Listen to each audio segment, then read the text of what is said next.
Welcome to Soccer in 60, presented by the Empire Strykers. Get ready for your weekly look at all the pro soccer teams in Greater Los Angeles. We've got all the news and analysis you need, from LAFC and the LA Galaxy to the Empire Strykers, Angel City FC, and Orange County Soccer Club. Now, buckle up and enjoy Soccer in 60. Welcome indeed to Soccer in 60, brought to you by SAC Health System. This is the fastest paced soccer show in SoCal, covering all the week's news, highlights, and more from LAFC, the Galaxy, Angel City, Orange County Soccer Club, and of course the Major Arena Soccer League's own Empire Strykers. Hello and welcome. I'm your host, your friendly neighborhood scarf, J.R. Liebert. Thank you so much for joining me on another absolutely jam-packed episode of Soccer in 60. Don't forget, subscribe to the podcast on all your podcast platforms and make sure you subscribe to Soccer in 60 on YouTube. Joining me at the start of today's episode, Orange County Soccer Club superfan and Soccer in 60 OG himself, Timmy K. Tim Kolotz. Tim, welcome back to the show. Thank you, JR the Scarf Man. I'm feeling great today. I'm happier than a clam that avoided the net and ended up fried on my plate with a little bit of lemon. See, and now I'm hungry. One half of the Lacuna Galaxiana podcast duo, Ananda Karana. Ananda, welcome back to Soccer in 60. Look, I'm just happy to be invited on the Mount Rushmore podcast today. So there you go. I love it. And a Mount Rushmore needs four. There's no interview this week, but instead, just like Steven Eustáquio, Tyler Boyd, and Matthew Evans made their LAFC debuts this week, we have a debut here to the squad on Soccer in 60, and she would definitely fall under the Rodman rule in NWSL. That's right.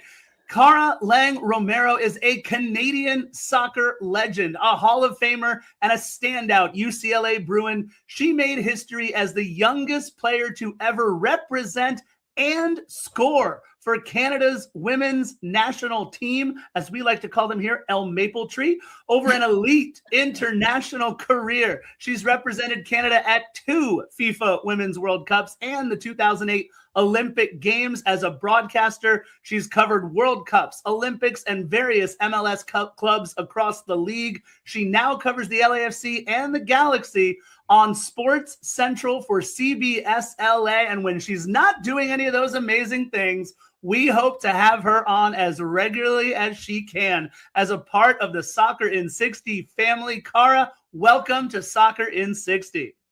Happy to be here, Scarf. Thank you so much, guys. Oh, we're ready to go. We have a Mount Rushmore indeed. Look, the Marc Dos Santos era is officially underway and off to a flying start in Honduras, while the Galaxy, depending on what time you're listening to this show, could be on the pitch as we speak in beautiful Panama City. Orange County's Tyson Espy continues to make a name for himself on a global stage. Angel City heats up the Coachella Valley, and the Empire Strykers are back to their winning ways and climbing up the table. They don't call this the fastest paced soccer show in SoCal for nothing. This is going to be a fantastic episode. Just about a minute before we get into each one of these different clubs, Kara, welcome to the show. Let me get your first impressions on the fastest paced soccer show in SoCal. You ready to go around to all 5 of these different teams? Yes, I am. I'm learning about 2 new teams too on the fly. So this is all very exciting. Yeah, it's going to be a lot of fun. Kara and I, we're also friends from BMO Stadium as well. So it's nice to have Kara on in this format as well. Lots of fun talking soccer. And of course, Ananda and Timmy K, grizzled veterans of Soccer in 60 that they are. This is going to be a good one. But first, let's check in with our friends over at Omnitrans in partnership with the Empire Strykers. Experience the thrill of game day with Omnitrans. Be in the heart of the action at Toyota Arena and let Omnitrans take care of the ride. Simply download the Transit app to catch your bus and enjoy a stress-free trip to cheer on the Strykers. Don't miss out on the excitement and make every moment count at Toyota Arena. Ride with Omnitrans to your next Empire Strykers game. All right, we mentioned it. We've got one half of the Lacuna Galaxiana podcast here with Ananda, and covering for CBS Sports Central, it's Kara. So, Tim, we've got an embarrassment of riches to talk about the Galaxy and LAFC for these next 2 segments. as we get set to tackle the Galaxy, we want to note up front that we are recording this on Wednesday, February 18th.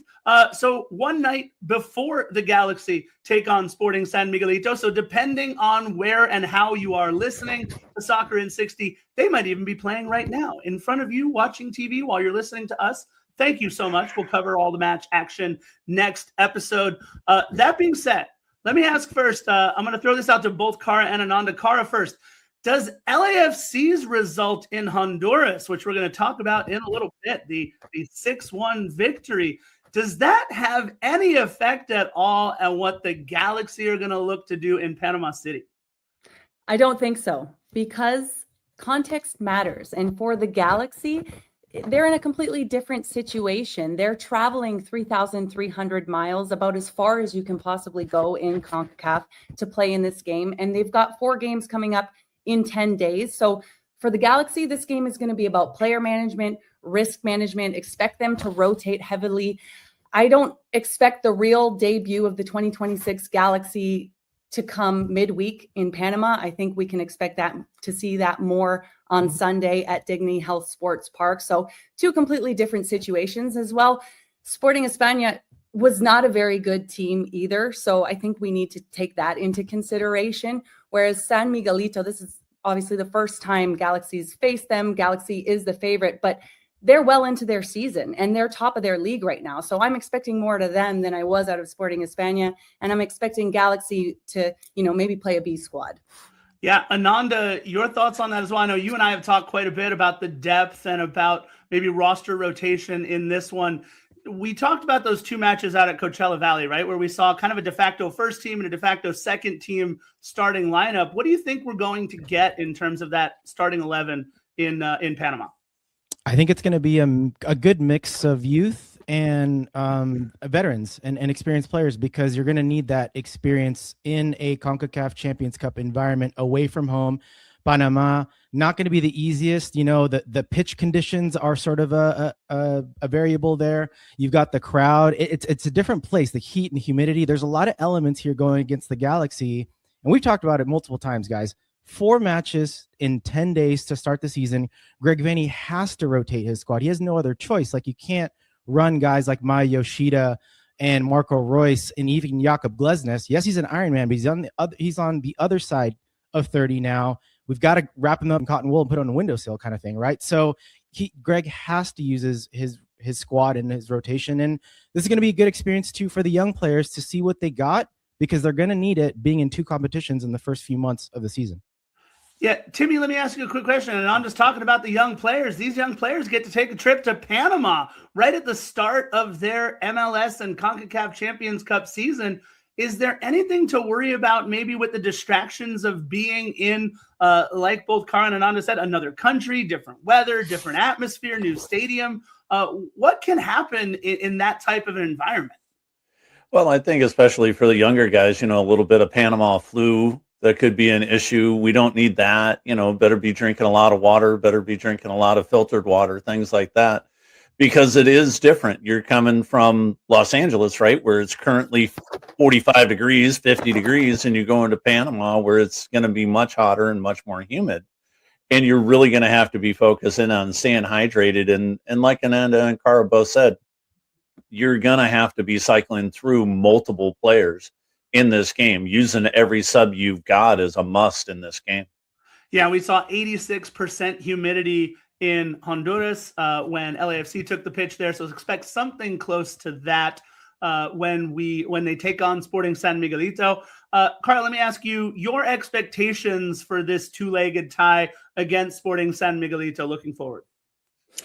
Like I said, I'm expecting LA Galaxy to maybe be a bit cautious in this first leg and really hope to get the job done at home when they come back and play them again very soon at Dignity Health Sports Park. So I think San Miguelito, they're top of their league, but it's a lower level league. It's not the same level as MLS. So I think that the Galaxy, even with a rotated squad, should handle them. But I don't think that they will be too disappointed if it's not a drubbing like it was for LAFC. I don't think that needs to be the expectation. I think the focus for the Galaxy, especially coming off of last season, is starting the MLS season strong. So that's got to be their focus, is starting that season strong, not having a repeat of going winless for a long stretch of games like they did last season. So I think the focus is really Sunday against NYCFC.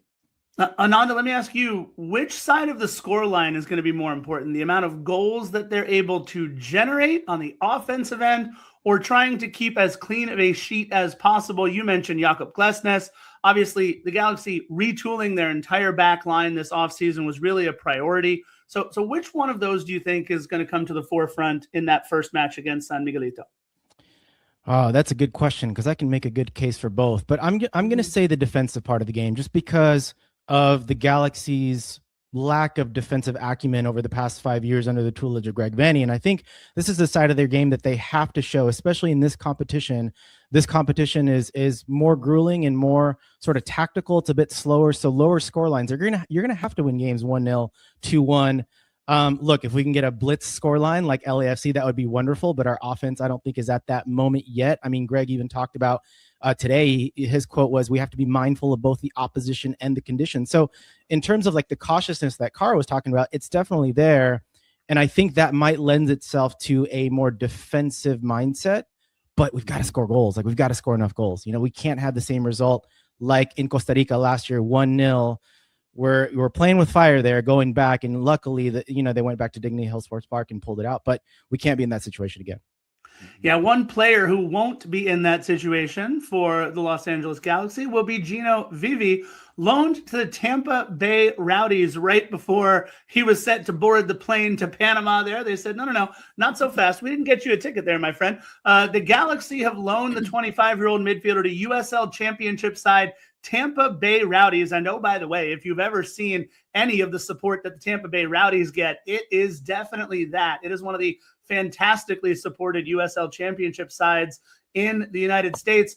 Since drafting Vivi in the 2023 MLS Super Draft, he really hasn't had much of an opportunity down there for the Galaxy. He played in 5 matches during the 2023 season, but hasn't really seen first team minutes since. He did go on a productive loan to Saprissa in 2024, played 10 matches for Ventura County last year. Let me ask you, Ananda, real quick, is there anything to be seen from this in terms of minutes, or was this just a case of Gino being squeezed out? Gino just hasn't gotten any playing time, unfortunately, for the guy. You know, I think he only has 5 appearances for the squad in the 2 years. You know, they drafted him in 2023, and he just hasn't gotten a look in. And I think the writing on the wall was there with Eric Tommy coming in, because Tommy can play that wing position. And you've got guys like Harbor Miller, even, that can play in that wing position, Mauricio Cuevas as a utility guy in those wing positions. So I think it was just a matter of, you know what, he wasn't getting the look in. He wasn't maybe convincing enough in training. And that's what it happens. You know, these things happen to young players. Hopefully he gets a good run out in Tampa Bay, because, you know, every time we've interviewed him, really good head on his shoulders, like really, really nice lad. But, you know, it is what it is. And sometimes that's the path that some of these players go through. Yeah, Carl, let me get your thoughts real quick. The depth that Greg Vanney is trying to build there at Galaxy, did that with Eric Tommy and with several of these offseason signings, a player who may have been able to crack maybe an 18 once in a while in 2025 at best for Greg Vanney now becomes expendable. What does that say about the depth going into this 2026 MLS season for the Galaxy? I think it means that the Galaxy is in a good position. I think that they've brought in the players on the back line that they need to shore up that defense. They've got a number 9 in João Klaus who can get the job done, and now the attack can go through him instead of Ricky Puig. And so I think it means that it makes space for some tinkering for Greg Vanney. It allows for, if there's a situation where there are injuries throughout the season, to, you know, like if Joseph Paintsill last season, you know, they really struggled when he went down, because it was like Ricky Puig and then Joseph Paintsill's out. And then, you know, they're looking down at the end of the bench and it's like, who's next? Who else? Like who's in? And now they've got depth, and that's massive, especially when they're in CONCACAF Champions Cup as well. You know, they've got a very busy schedule. And so I think depth is going to be absolutely crucial for this Galaxy side. Yeah, Timmy K, at one point we thought you were going to have to go in at striker last season for the Galaxy. Let me ask you real quick about this really complicated roster move, this international slot that we saw, Timmy. The Galaxy have acquired an international roster slot from Austin FC for $240,000 in GAM. Okay, no big deal, except when we look at the minutia of the details there, the roster slot is only theirs until the opening of the secondary transfer window on July 13th. Have you seen a roster move or an international roster slot move like this before? No, and it doesn't make sense to me. I mean, maybe you're just trying to get a fill in the gap, for until the World Cup, but normally it's for the full year, right? You pay the $240K in CAM and you get it for the full year. And this one this is kind of a head scratcher, but that's why I'm on, on the radio and not in the front office or the Galaxy. Yeah, Ananda, let me ask you real quick. We got to go, but is there anything to this roster move? Is Cristiano Ronaldo coming early? No, what I've heard is it's kind of just buying time for guys to get their green cards. So some of these international guys are looking to get their green cards, and it's just buying time for that. That's what I've heard. Sounds good. All right, we're going to transition just a little bit up the coast to LAFC. And it turned out Denis Bouanga did not go to Fluminense this offseason. And unfortunately for Real España and their supporters, he did travel down to San Pedro Sula, Honduras with his black and gold compatriots in tow. And we definitely reminded everyone exactly why that Brazilian side came a-calling. What a night down there in San Pedro Sula. Let's talk about the 6-1 victory in Honduras. Kara, first, LAFC saw themselves up 4-0 before a lot of the fans really got to their seats. I mean, 24 minutes in, it was an absolute flying start for the Marc Dos Santos era. What do you make of that first 24 minutes and that onslaught? Well, it was a statement, that's for sure. They came out flying. I don't think anybody was surprised that they were so dominant to start, but to put goals away that quickly was very, very impressive. Also, you mentioned the fans. Shout out to the 3252 that showed up to that match. That was very impressive to see the turnout for them, and what a game for them to travel that far and be able to witness a game that was just as fun as that was for an LAFC fan. So can't forget to mention them. But for me, the biggest takeaway from this game for LAFC was Steven Eustáquio. What a massive addition for this team. He looked like the missing piece to this puzzle. He was setting the tempo, switching the point of attack, even hitting that 50-yard long ball like on a dime to the foot of Son so early on in the game. And that right there just sent the message that this midfield is different. And this is exactly what this LAFC side needed. So I'm very excited to see him and how he further integrates into this team. But already for me, I mean, he's made a huge impression, and he looks to be doing exactly what they need from him. I was also really excited to see David Martinez play the way he did. That was huge for me. I just love what we're getting from him, that you can tell that he's really bought into the team first mentality that really arrived to LAFC with the arrival of Son and is now clearly carrying on under Marc Dos Santos. He looks composed. His attitude has clearly improved. It's really more for me about how he responds after mistakes. We saw him tracking back and winning the ball. We saw him willing to do the work on both sides of the ball. So that was really cool, just because I think a lot of us have been waiting to see him reach his potential. And I think that this is the year where he does it, because it's very obvious that Marc Dos Santos believes in him. And as a young player trying to find your identity, trying to understand your role, there is nothing more crucial than playing for a manager who fully believes in you. And we heard some rumblings about a bad relationship between him and Dolo last season, that maybe they weren't speaking towards the end of the season. And you can tell that there's a weight off of David Martinez's shoulders. And so I'm just really excited to see, I think this is the year for him where we see him reach his potential. Yeah, even the casual observer saw the iciness between Dolo and David Martinez last season for sure. Ananda, I'm sorry to ask this, but I have to. You see 3 goals for Denis, 3 assists for Sonny, and it's like, okay, they're starting in February with this. What does that mean we could be seeing by the time October, November, and early December roll around? Well, individually, Scarf, crazily as it sounds, that you now have two contenders for the Golden Boot, and you have two potential MVP candidates. Like individually, that's how good these guys are. I wouldn't be surprised for them to be in that conversation, in the national conversation by the end of the year. But heading into the playoffs in October, I mean, this has to be a good thing, right? And especially, Kara talked about Eustáquio. I think that's going to be a revelation for LAFC this year. I think that's a huge piece. I mean, we've been talking preseason, right, about the midfield.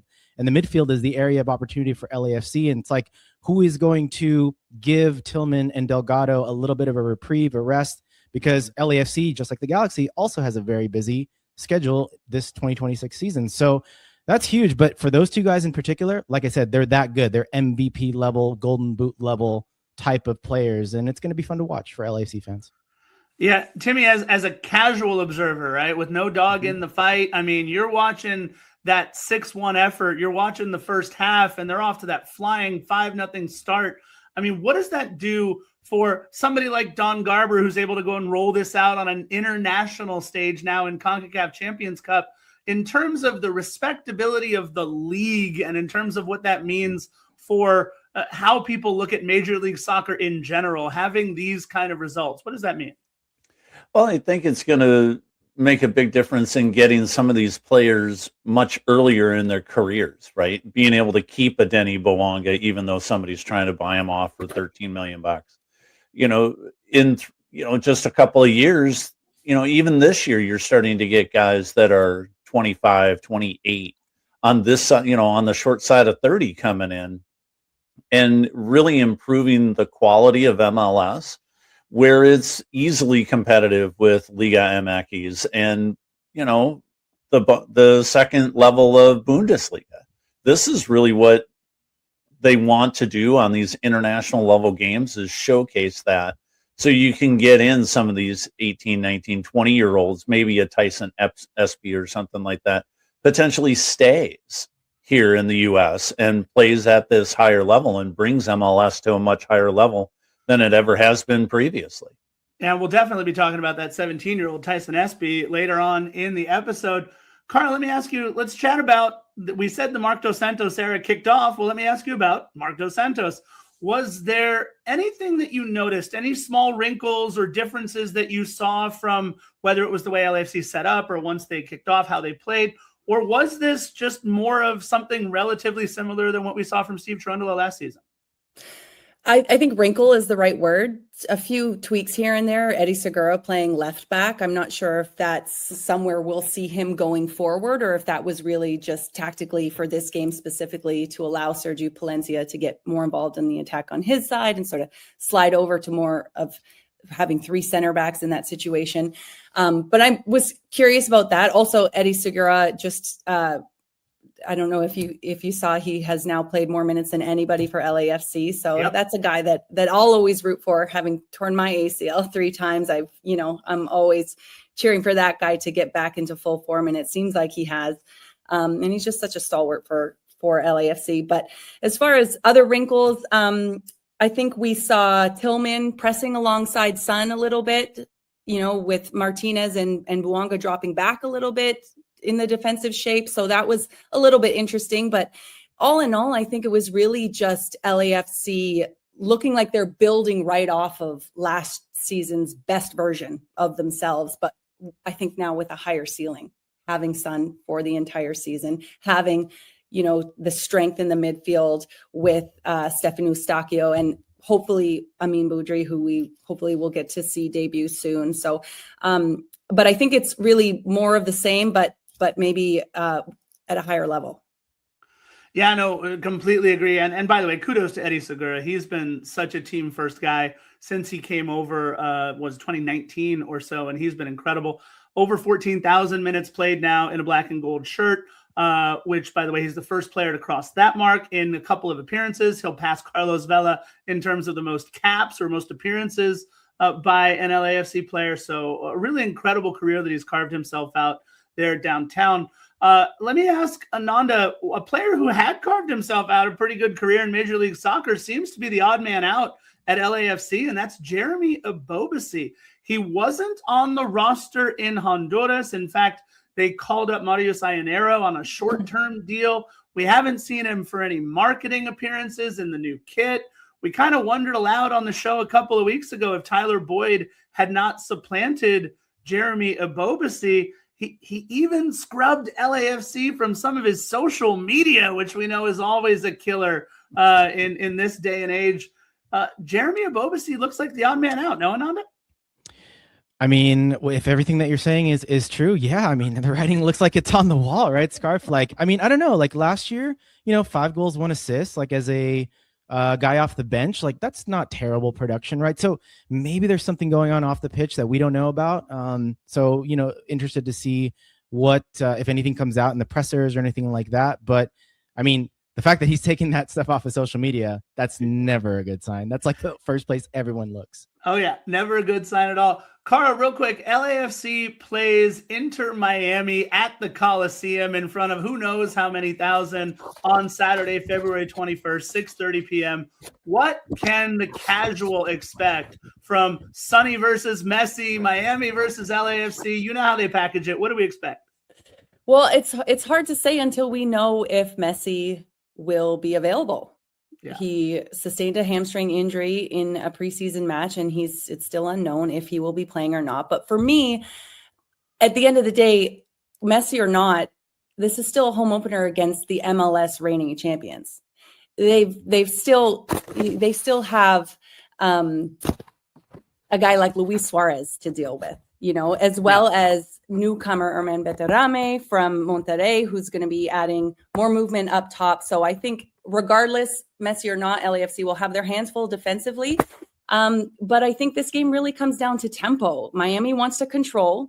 LAFC wants controlled chaos. And with Eustáquio pulling the strings, can you tell I'm a big fan of Eustáquio? It's not just because he's Canadian, but I think that LAFC can find it. And I really believe that the atmosphere that the Coliseum is going to provide is going to allow for LAFC to have that extra push as well. I just think that starting off on the right foot in this season is going to be massive for LAFC. And I'm hopeful that there will be far more black and gold jerseys than pink jerseys, but you never know. Messi's Look, anywhere Messi goes. Huge. Exactly. Right. We know it's going to be a lot of pink shirts. Well, unfortunately, we got to say goodbye to Ananda for the show. Ananda, thank you so much for joining us. And we're going to say goodbye to Kara for now, but we'll have her back on for Angel City and for Best 11 later. But it's you and me, Timmy K. Before we get started, let's check out with our friends over at National Core. National Core is one of the nation's largest nonprofit affordable housing developers and a proud sponsor of your MASL team, the Empire Strykers, who we're going to talk about in just a second. At National Core, they believe that soccer has the power to transform lives just like they do. They believe in building strong communities on and off the field. And to learn more about National Core and their mission, go to nationalcore.org. One of the core members of Soccer in 60 for sure is the voice of the Empire Strykers, one Christian Philly Philemon. Philly, welcome back to Soccer in 60, my friend. What's going on, fellas? It's nice to be back. I think the last time I was here, we were talking about how the Strykers were very much like a Katy Perry song. I'm happy to report that they're the positive parts of that song. They're hot, they're yes, they're in and they're up, as opposed to cold, no, out and down. Yeah, you're absolutely right. Back to their winning ways as Onua Obasi has the boys on a 2-game winning streak, Philly. On Sunday, February 15th, the Strykers took out the San Diego Sockers, which is news in and of itself, as we know. But Philly, another win down in Oceanside. But let me ask you, this one a little bittersweet, or do you take any victory you can down in Oceanside? You take any victory you can down in Oceanside, because last year, not a single soul beat the Sockers in that building. The Strykers in the season opener gave the San Diego their first blemish on their record. It was a goal by Munir Olami. Tell me if you've heard this one before. And this game would end with another game winner by Munir Olami, who was on that short list for newcomer of the year in the league last season. So, yeah, no, there's nothing bittersweet. This is the first time in franchise history that the Empire has beaten San Diego on 3 separate occasions during the regular season. They had 9 wins over the course of 50 games over 12 years. The fact that they've had 3 this season is massive. Yeah, you're absolutely right. We know what it means to beat the San Diego Sockers for this Strykers club. Look, I don't want to say they raced out to a 3-0 lead because they did it over the course of 2 quarters and a couple of minutes, right? But I think the more important thing, Timmy K, having a 0 in the goals allowed column through the entire first half on the road. We've talked about head coach Onua Obasi's defense several times, but I mean, that looked good down in Oceanside. Yeah, when you put up a 0 against any team in the league in MASL for an entire half, this is a huge deal. These are typically games that are 8-7, 9-10, these type of things, 17, 18 goals. To put up a bagel against San Diego, nonetheless, it really showcases what Onua Obasi has really got the team doing this year, and the buy-in from everybody on that team. Every guy on that roster is buying into the system that Coach Obasi has put in place. Yeah, Philly, I want to ask you, you're the voice of the Empire Strikers, so you've seen a lot of these guys much more than the casual observer. Let me ask you about Dayerson Gratterall. He's a player who's found the score sheet now a couple more times over these last few matches. He's kind of crept up out of nowhere a little for the Empire Strikers. Tell us about this kid, Dayerson Gratterall. So Venezuelan, he is a rookie in this league. And yeah, to your point, he scored his very first goal in this league against San Diego, and he would repeat that performance with an absolute screamer against Milwaukee less than 24 hours later. He's Venezuelan, and where he was discovered was at TST. I mean, he played for a team called 1015. He really stood out. I actually called one of 1015's games in Cary, North Carolina. So I got to see him play firsthand. And obviously he formed a relationship with Onua Obasi, him being the coach of Newtown Pride and the first ever winners of the inaugural TST.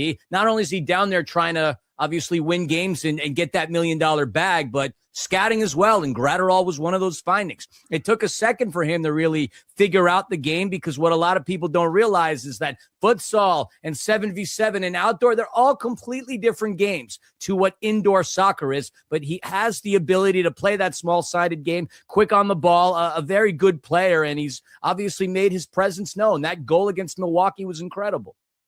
Yeah, and look, let me ask you real quick, too. The fact that they didn't fold up 3-0 and then all of a sudden at the death or near it anyway, you give up the lead completely, 4-4 heading into overtime. Let's be honest, Philly, that was a team that we might have seen these Strikers lose matches like that over the last couple of seasons, but the grit, the fortitude, they come back, and you mentioned it, sophomore sensation Munir Alami putting another one in the back of the net. What does it mean that this club has been able to kind of drag themselves back into matches instead of falling all the way out of them?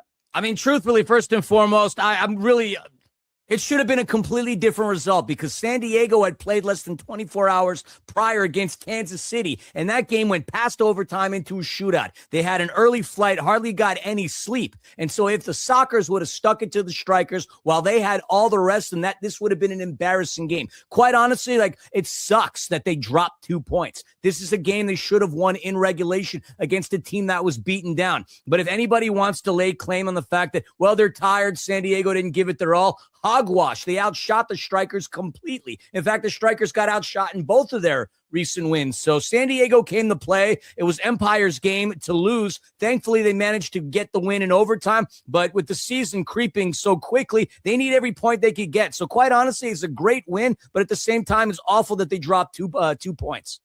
Yeah, Timmy, speaking of great wins, look, we just talked about this. They 3-0 lead down in Oceanside, and now a 4-0 lead the next night at Toyota Arena, opening it up exactly the way that they wanted to in front of the home crowd. And again, another bagel at the half, 4-0 over Milwaukee. Look, I don't know what's going on at halftime, some of the adjustments that the opposing coaches are making, but what Onua Obasi has going on in the first half, you couldn't ask for more from the head man. No, and the consistency factor. If you look at the score sheet, 2 goals in the first, 2 goals in the second, 2 in the third, 2 in the fourth. They're consistent. You know, like Philly mentioned, the biggest thing is both, the Strykers had played the night before, played against the Sockers, so they would have been a little bit tired. And they had a couple of guys not on the roster, but the reality is every game is a 6-pointer, not just the couple coming up against Baltimore and Tacoma. every game with the fewer teams in the league this year, every game is a 6-pointer, and you've got to win every game coming down to this. And for the Strykers to go up 4-0 and then really truly get outplayed with the tactics that they brought in the second half, pushing up the goalie, and the goalie gets a couple of goals in this one for, and the Strykers pull out the 8-7 win, but the first half, Oluwabasi has really got this going on. And, I'm sick of pulling out the AAD for Coach Oluwabasi, man. He's given us all a heart attack. Yeah, Philly, let me ask you about Alan Perez. He has been instrumental over these last couple of matches. He notched a brace of his own, the second of which, by the way, wound up being the game-winning goal. They needed every single one of the 8. Milwaukee being a very good team, but Alan Perez being able to show up and show out. We talked a lot about coming into the season, some of the names we expected, right? The Abdul Mansourés and obviously the Marco Fabians and Justin Stinsons. But to get this kind of production from Alan Perez, I mean, that is a huge get for the Empire Strykers. Look, this is his 5th season playing with the team. He goes back to when they were called the Ontario Fury, which, crazy enough, that was a long time ago. I mean, his best career performances were putting up 9 goals and 13 assists. He's been consistently getting 9. He had 9 last season. He was a little lesser in the assist department, but now he's 1 goal shy of that. But more importantly than that, if you look at his level of impact, 8 goals, 7 assists, he's averaging 1.2 points per game, which at this point is a career high for him. And at the same time, he's the last person that oppositions would need to see have his foot on the pelota, on that miter ball, because he's beaten halftime on 2 occasions with like ticks of a game clock left. But I'm not surprised to see Alan Perez succeeding. I am beyond happy for him. Am I surprised? No, not at all. All right, we want the Soccer in 60 faithful to bookmark a couple of things as they're listening to us. First, theempirestrykers.com, and that's Strykers with a Y, because there are still 2 massive home matches coming up in short order. Today, February 19th, against the Baltimore Blast, 6:30 p.m., PBS station KVCR, Fox Sports 1270 a.m. This is a massive one. Our producer Gunnar is screaming in our chat about how these are 6-point matches, not 3-point matches. Philly's already talked about it. Timmy's already talked about it. Every match from here on out where the Strykers are in the standings are 6-point matches. And then Sunday, February 22nd against the Tacoma Stars, that'll complete 4 matches in 8 days. The Strykers looking to run the table, collecting 11 out of 12 points in those 4 matches. Look, either Empire Strykers, Tacoma, Baltimore, someone's going to be looking through that glass at everybody inside that playoff window. Philly, how big are these 2 matches coming up? In addition to being on KVCR, PBS, don't forget, it's going to be on Fox Soccer on Thursday and Saturday. So the brand, the league itself is getting pushed on higher levels. And obviously CBS Sports Golazo Network. I've said this to you before on broadcasts. Yes, Fox Soccer Plus. I've said this to you on multiple broadcasts. Every game carries a significant amount of weight. And you've got the Strykers sniffing at the Tacoma Stars, who, by the way, will be playing the San Diego Sockers at home. Now, Tacoma's 7-2-0 at home. Much better team, but they're still playing San Diego, which is one of the best teams. And then they've got the Baltimore Blast just behind them, tied on points with the Strykers having 1 more point than them. Baltimore did defeat them quite candidly in Baltimore itself, but they're much more used to playing in that small space. They're doing it with veterans. They're doing it with Jonatas Melo. They're doing it with Juan Pereira. These are guys that were part of the 3P team that the Baltimore Blast had. And the only guy that defeated Munir Olami in terms of the MASL Newcomer of the Year is Chad Porch, who, by the way, also scored $1 million goal, a game-winning goal at TST. So this is going to be a hard-fought competition. And, you can check us out on Fox Soccer Plus and KVCR PBS and MASL TV. Yeah, and Fox Sports 1270 a.m. You just heard the voice of the Empire Strykers. If you tune into their broadcast, you'll hear him a whole lot on there as well. Christian, Philly Philemon, thank you so much again, my friend.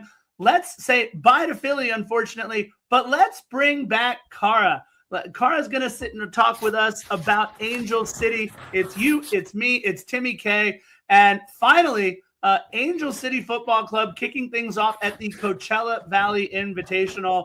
And this is a big one, not just because they beat Portland Thorns 2-1 in a preseason match, but Kara, what we're seeing is Alex Strauss getting a full preseason. We're seeing Alex Strauss getting a full offseason and being able to kind of put more of his fingerprint on this club.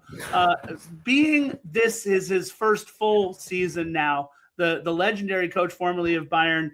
What are you expecting to see from head coach Alex Strauss now that we've gotten a look under the hood after this 2-1 victory? I think we're going to see a team that's more consistent. I think more time with his team means he's going to be able to get them to finally play more consistent. This has been a struggle for them for the past 2 seasons, struggling to maintain leads.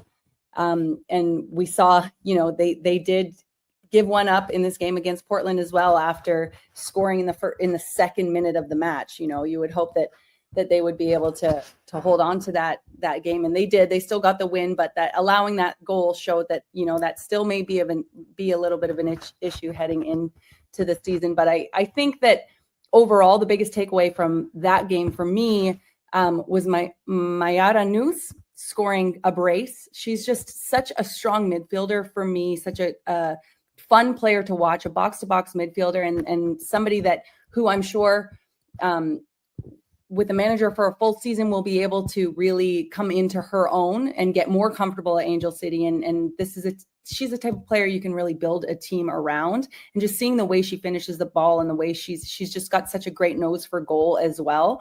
I think we're also going to see young players like Giselle Thompson really coming into her own as well, staking her claim on this team now that her sister is no longer there and she's ready to step into the spotlight. She assisted that goal in the second minute to Noose off of a beautiful cross. So I think we're going to see a lot more out of her. And her taking on more of a leadership role within this team. So I think that this is a team that's definitely on the up. I think with more depth as well, with some of the moves that they've made, I think that I have been hopeful about this team for years, and they have really, they haven't managed to reach their potential. They've lacked the consistency that we want to see. And everybody has had such high expectations for this team that has so much money. You expect that a team like this with a pocketbook so large that they will start to produce, and they haven't yet. But I think that they've got the young talent. I think that they've got the strong midfield that they need. And they've got a manager now who really has had a whole off season to really figure things out with this team. And I am very optimistic about Angel City going into this new season. Yeah, you hear the expectations there from Kara Lang Romero, former Canadian women's national teamer, multiple World Cups, the 2008 Olympian. So look, those are big words there for the expectations on head coach Alex Strauss.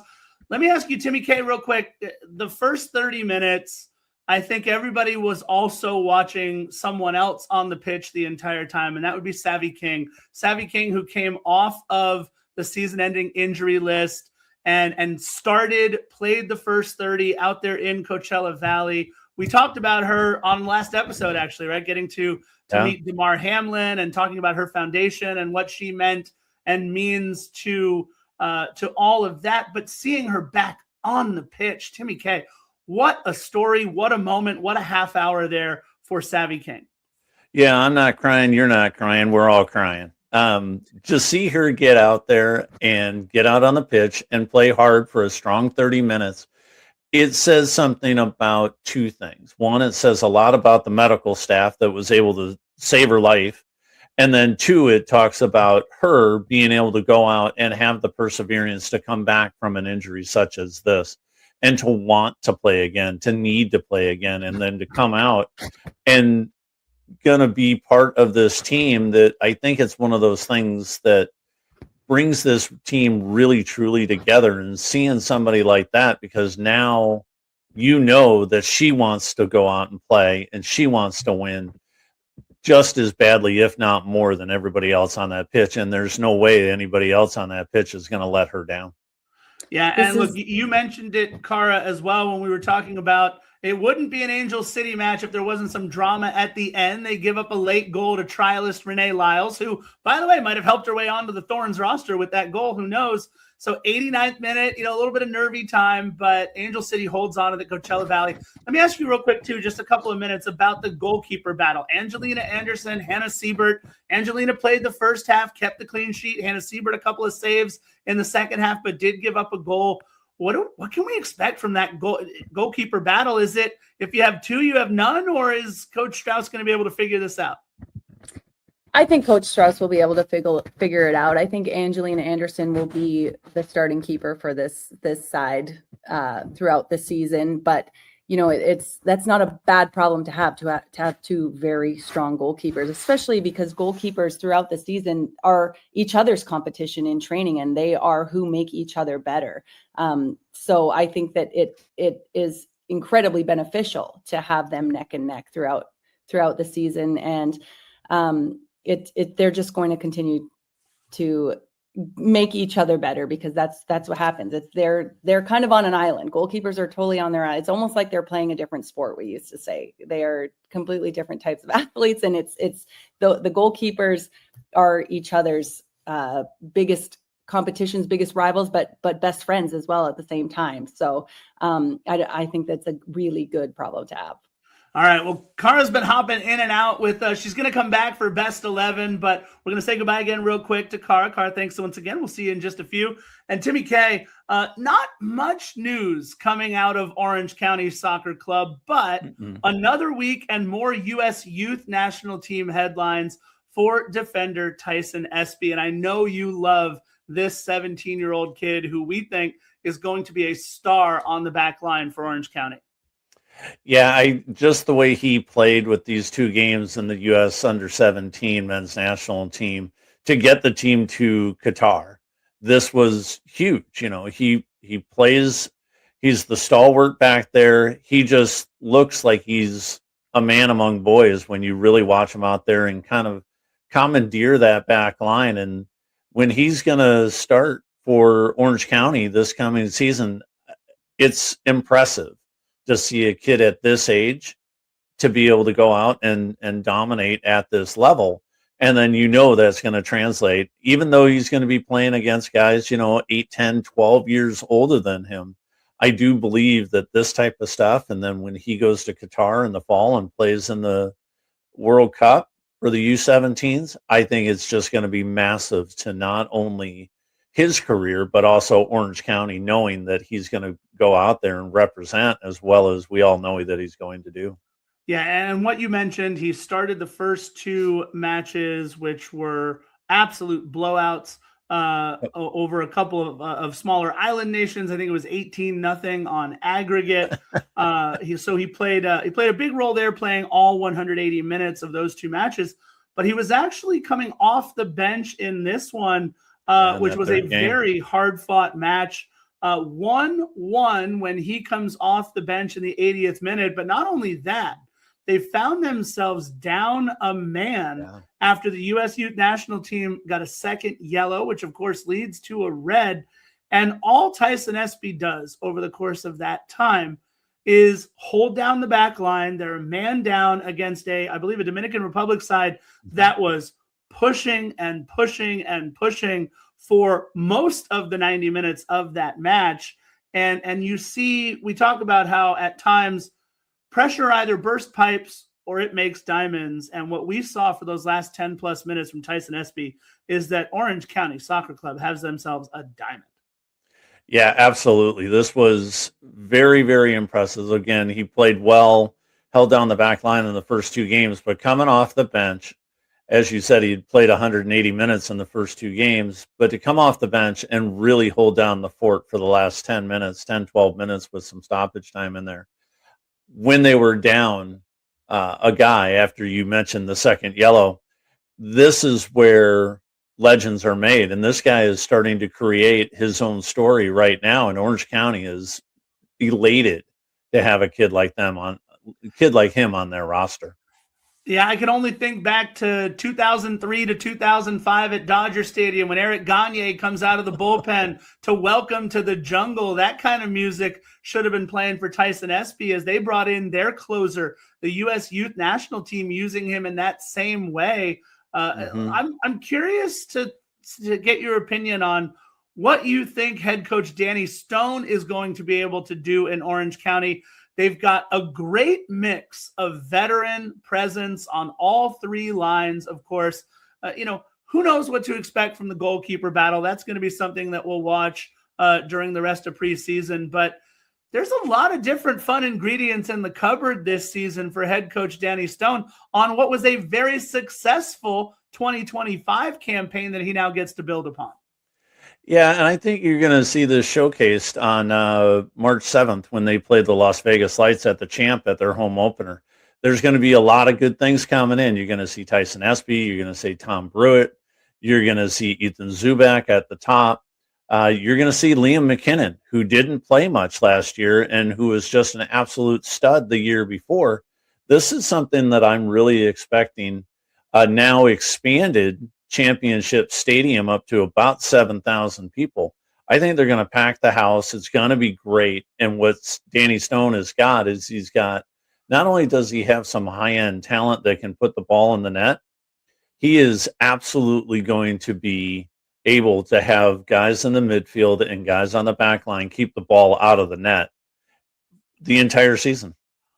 Yeah, and what they're doing down there to the Champ is going to be fun, eventually getting it up to 15,000. But we don't need 15,000 to have a best 11. There is 4 of us. We talked about a Mount Rushmore at the beginning. We bring back one Christian Philly Philemon and, of course, Kara Lang Romero. Timmy K has been here the whole time hanging out with me. And let's talk about our best 11. No surprise here for the goalkeeper, Brian Orozco, for his exploits versus both San Diego Sockers and Milwaukee. All he did, 18 saves and another assist to get back on the scoring sheet.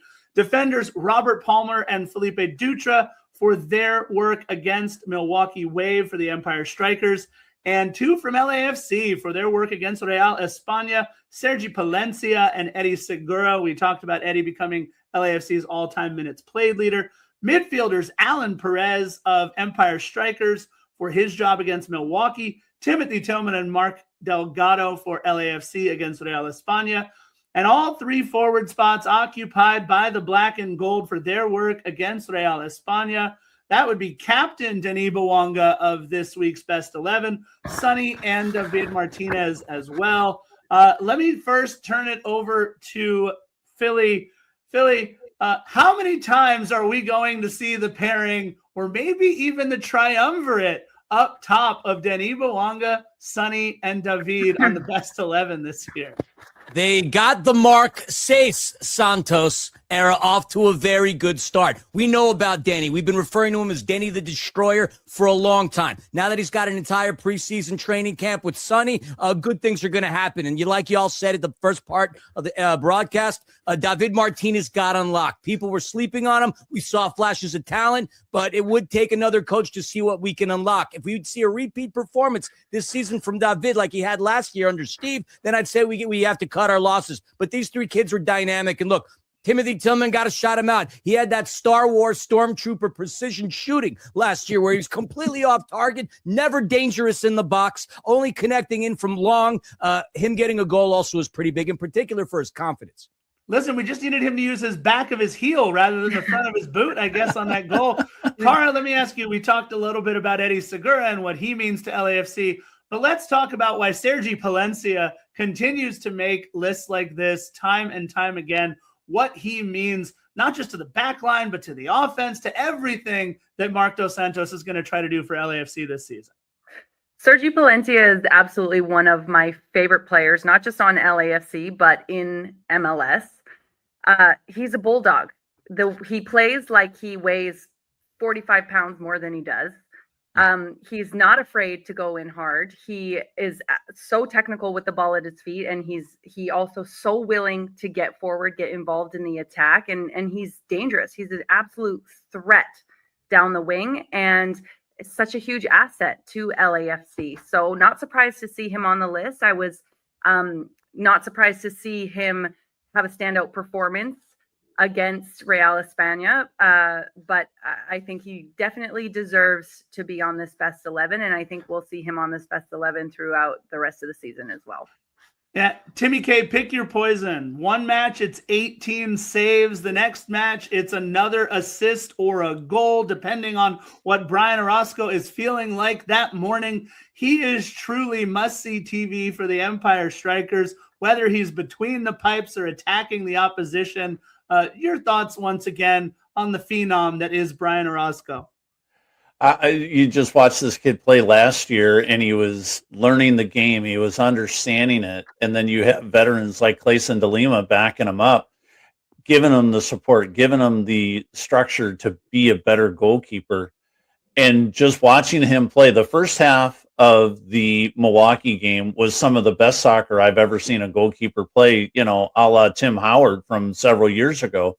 But for him and those saves that he made in that first half versus Milwaukee, the kid wants to be a star, and he's going to be a star in this league for the next several years. I think he's talking about Tim Howard because as a keeper, he too has scored goals. Yeah, hey, absolutely. One of the most fantastic goals you'll ever see, scored by one Timmy Howard. We got to mention the captain, Robert Palmer. He's not the captain of the best 11 this week, but 2 assists and 3 blocks. I mean, he kind of figures out the way to get a different kind of a Gordie Howe hat trick every single night. He's absolutely incredible on the back line there for the Empire Strikers. Let me ask Philly real quick, as the voice of the Empire Strikers, is there anybody you'd like to give voice to that maybe should have been on that forward list instead of the 3 members of LAFC?